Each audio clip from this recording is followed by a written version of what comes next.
Orang kampung panggil modular. Orang international modular. Apakah modular? Modul tu dia macam Lego lah kot. Aku pun tak tahu apa benda. So nak pasang, okey tengok ni, pasang. Masuk je. Ada slot dia, slot. Lepas tu ada lock dia. Slot, lock. Orang international panggil twist and lock. Twist and lock. Nak pasang twist, lock. Okey, nak keluarkan Lock.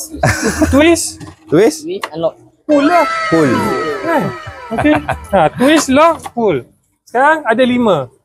Air, tanam, siram, twist and lock, twist and pull. Senang, dah boleh tanam nah. Okay, contoh. Kan dah jatuh. So dia jatuh rosak tak? Akan rosak. Okay, tapi boleh je guna kan. Tak mati pun.